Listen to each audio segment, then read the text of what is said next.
Bismillahirrahmanirrahim. Assalamu alaikum, students.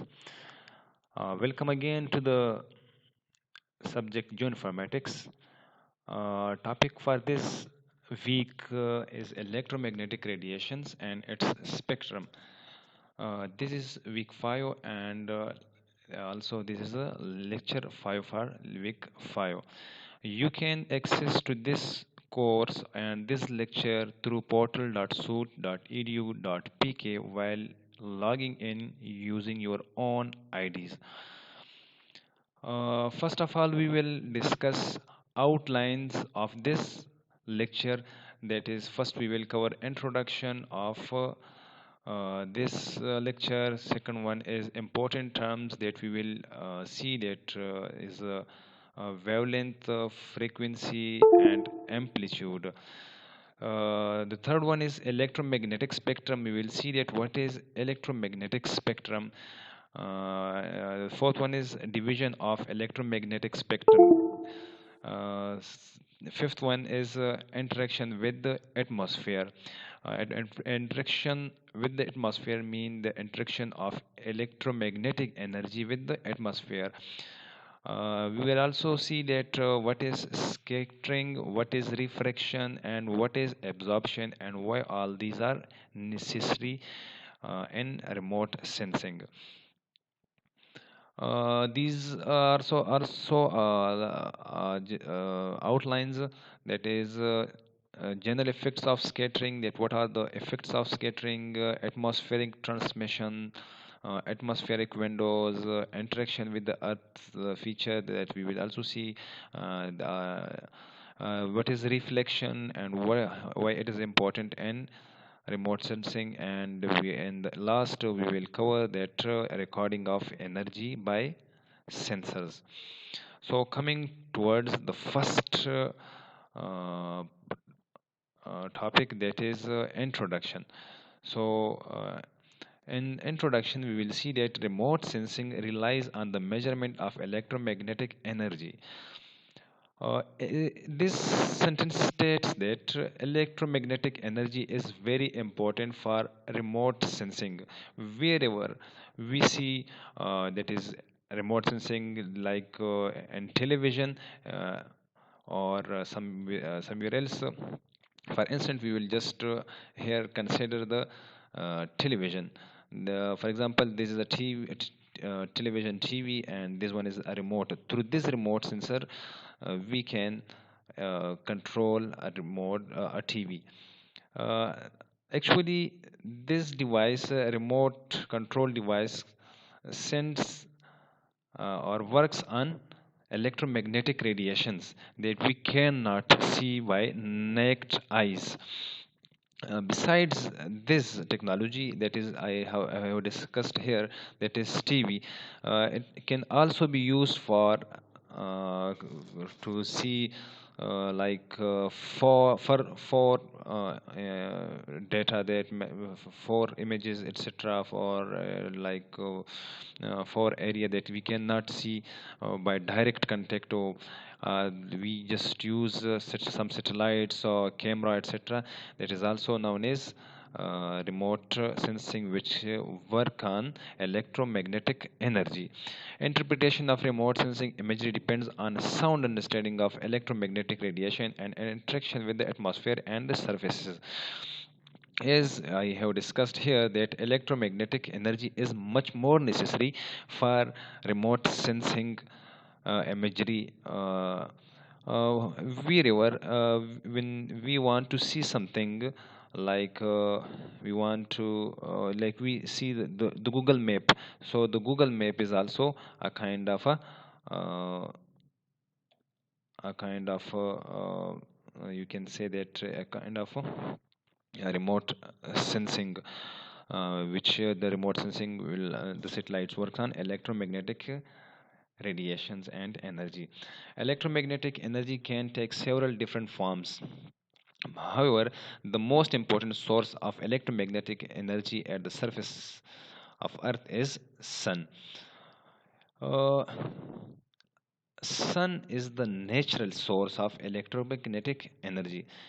The energy comes from the sun towards the earth. that is we consider this one is a earth, and the energy comes to the earth or somewhere else in the atmosphere.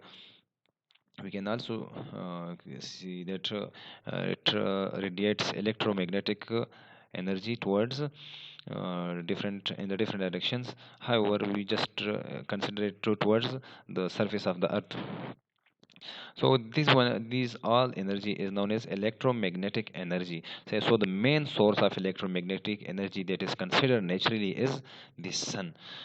Besides sun, there are a lot of sources that is we can see that may be like an artificial source that is a light like that might be another source that is fire. Fire is also the source of electromagnetic energy. Important term that we want to discuss here, that is wavelength. So okay, important terms that we are going to discuss are wavelength, frequency, and amplitude. What is wavelength? The distance between consecutive crest or trough is known as wavelength. For example, this one is the wavelength, or it is also shown here that the two consecutive crests, the distance between two consecutive crests is known as wavelength, or the distance between two consecutive trough is known as wavelength. It is also wavelength, and this one is also a wavelength. What is frequency? The number of a crest passing a fixed point in a given period of time is known as frequency. For example, these are for example, this one is a one cycle. So the number of crests or the number of troughs passing through any point, a fixed point in a particular time period, is known as frequency. Amplitude, height of each peak measured as energy level per wavelength interval is known as amplitude. This one is known as amplitude. For example, we see here that this is this is a wavelength. Sorry, this is a wave, and this the distance from this mean level to the peak is known as amplitude. What is the relationship between wavelength and frequency? This can be seen here, that wavelength is inversely proportional to speed of to the frequency, and here it can be seen that frequency is inversely proportional to the wavelength, while the speed of the energy is constant, or the speed of light is equal to c is constant. Electromagnetic spectrum. Electromagnetic spectrum ranges from the shorter wavelengths, including gamma rays and X-rays, to the longer wavelengths, that is, including microwaves and broadcast radio waves. This can be seen in detail in the coming slides. There are several regions of electromagnetic spectrum which are useful for remote sensing. For example, we see that general discussion discuss we generally discuss it that for example, this is X, this is Y, this is Z, this is A, this is B. These are different regions of electromagnetic radiations or a spectrum. This is, for example, X1, X. This X consists of some kind of electromagnetic radiation having some kind of wavelength and frequency, which is totally different from this Y portion, and the Y portion is totally different from Z portion, and Z is totally different from A, and A is totally different from B.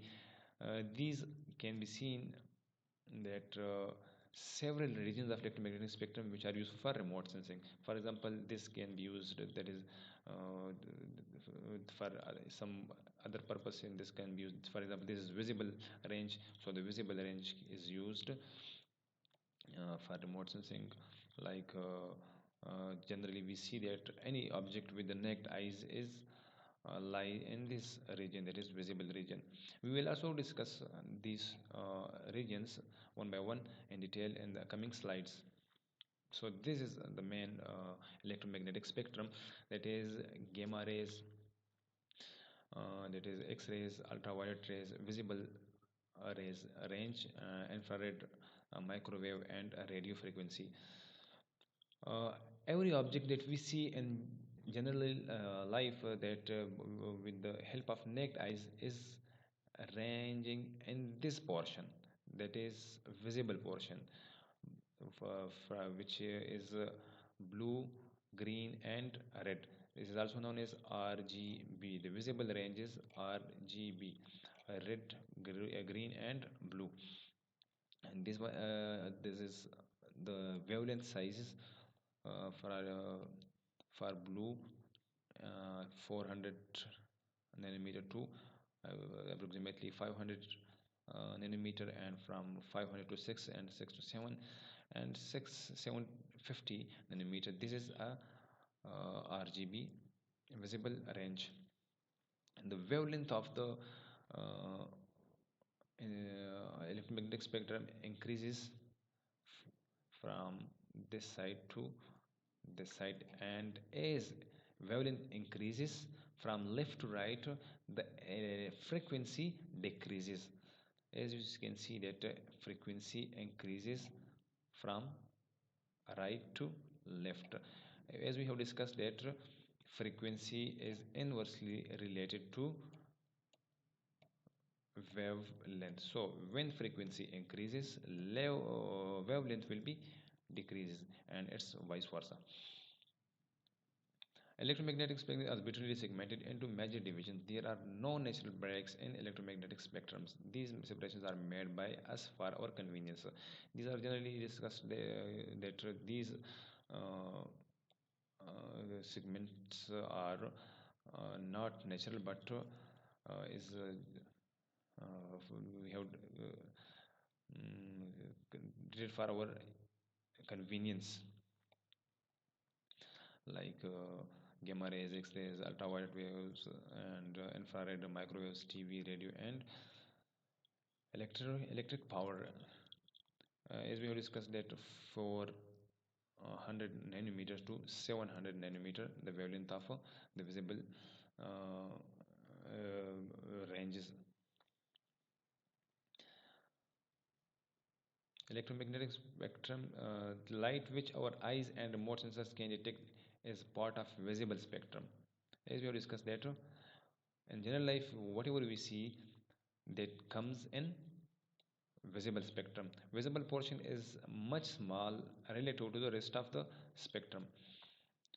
It's also shown here that it is much small. Visible is too much small. A lot of radiation around us are invisible to our eyes but can be detected by other remote sensing instruments and used for our advantages. A lot of, we discussed that is X-ray machine, which is used for orthopedic purposes, use X-ray portion of electromagnetic spectrum. It's if we see the mobile device, or like a radio, FM, or AM radio device, which uses the electromagnetic spectrum, and this electromagnetic spectrum is a radio or microwaves portion. uh, an electromagnetic spectrum, infrared region covers the wavelength ranges from approximately zero point 0.7 micrometer to 15 micrometer, more than 40 times as wide as the visible portion. Infrared region can be divided into two categories based on their radiation properties. First number is reflected infrared, that is also known as near infrared, essentially solar radiation reflected from Earth's surface, and the other one is emitted or thermal infrared. Uh, Radiation emitted by the Earth consists of heat and thermal energy, that is 3 micrometer to 14 micrometer. These are two parts. For example, this is the whole spectrum. We just see here that, for example, this is near IR, mean near infrared, and this one is thermal or FIR, for infrared. So the near infrared ranges from zero point 0.7 to 15, from zero point 0.7 to 3 micrometer, and the emitted or thermal ranges from point, uh, uh, 3 micrometer to 14 micrometer. This is very necessary for example, if we want to see something, and that is night goggles or night vision cameras, etc. Whatever we want, I may say, or we may name it, that is night goggles or night camera or night telescope, which really works on near infrared portion of a electromagnetic spectrum. Electromagnetic spectrum radiation in the reflected infrared region is used for remote sensing purposes in ways very similar to radiation in the visible portion. Same as like visible portion is infrared region is used. Thermal infrared region is quite different than the visible and reflected IR portions, as this energy is essentially radiation that is emitted from Earth's surface in the form of a heat.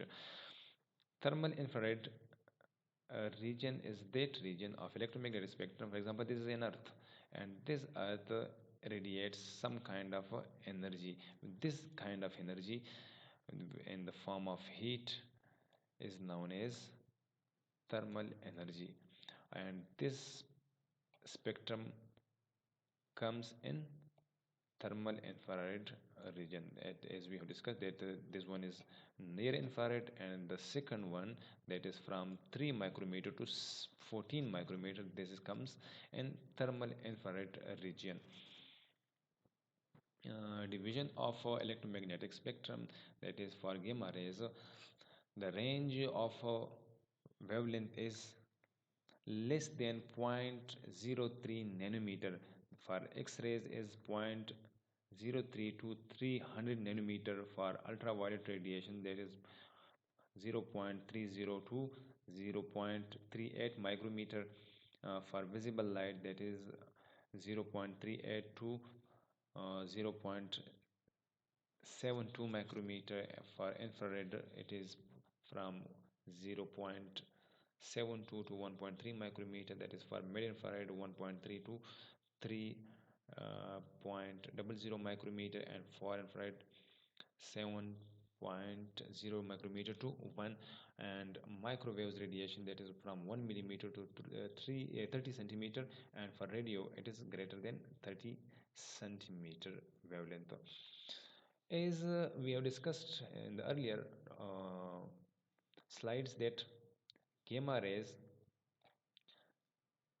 frequency will be much more than that of radio waves, because the wavelength of radio waves is greater than the gamma rays. So the energy or the frequency of gamma rays will be higher than that of the frequency of radio waves. So it depends on the and the wavelength of electromagnetic radiation. As the wavelength becomes greater, the frequency will be less, and if the frequency increases, the wavelength size will be decreases. So this is an inverse relation between both of them. Interaction with the atmosphere, that is atmospheric modification of incoming and outgoing electromagnetic radiation, includes scattering, refraction, and absorption. What is scattering, what is refraction, and what is absorption? Scattering means direction is unpredictable. Whenever light or electromagnetic energy comes and it strike any body, so this may deviate its path in different direction. This is called scattering. While refraction is, for example, this one is a kind of an object, or there is a light comes from one side and it deviates to another side, and then it again change its path. So the path is changed. This is known as refraction, and absorption is whenever the energy comes to any object, when it strikes to the surface of the object, so this energy is absorbed. This is known as absorption.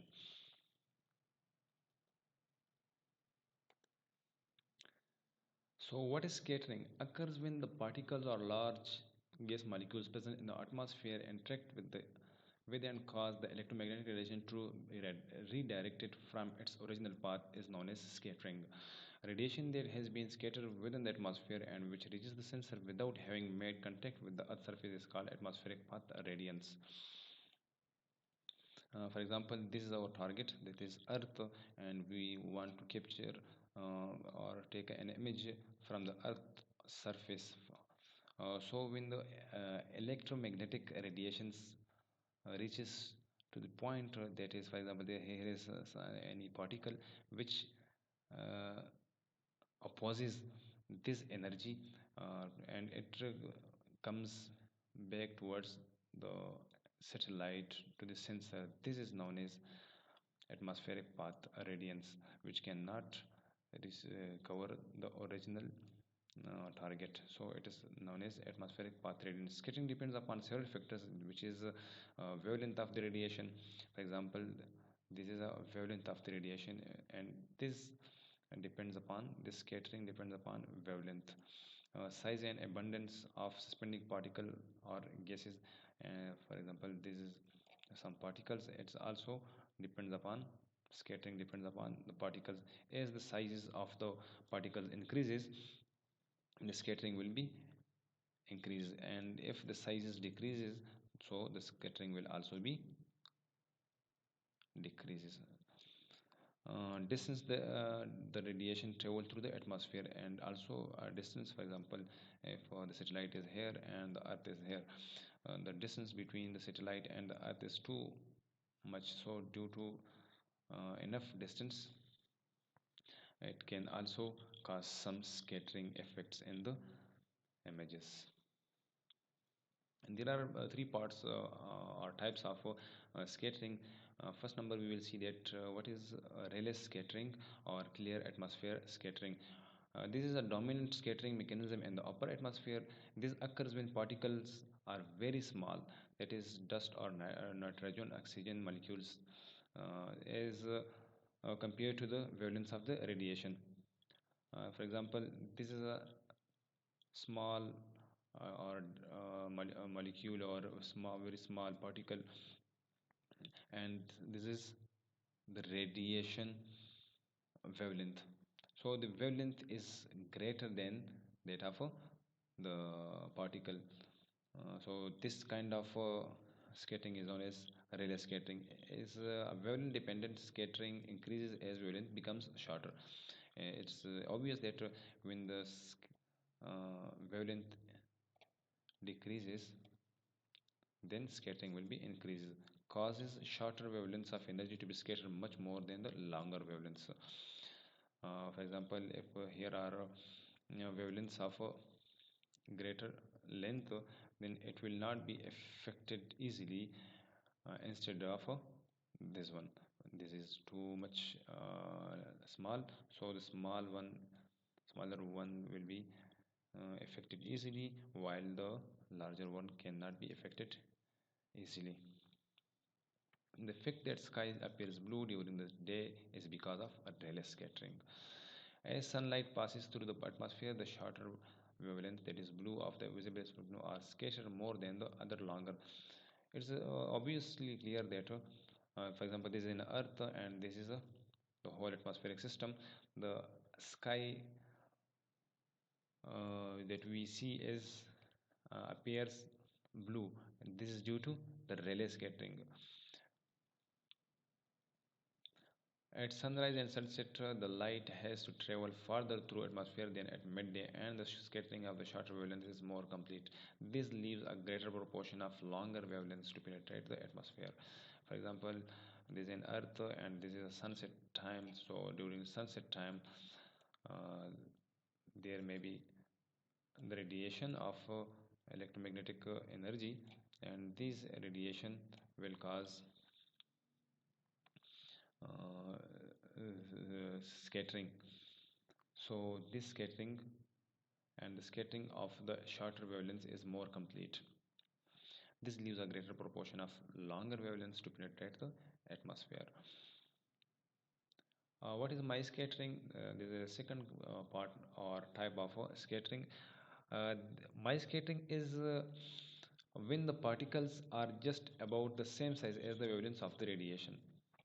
For example, this is the radiation wavelength and the particles is same like size of the wavelength. So this kind of scattering is known as my scattering. It tends to affect longer wavelengths as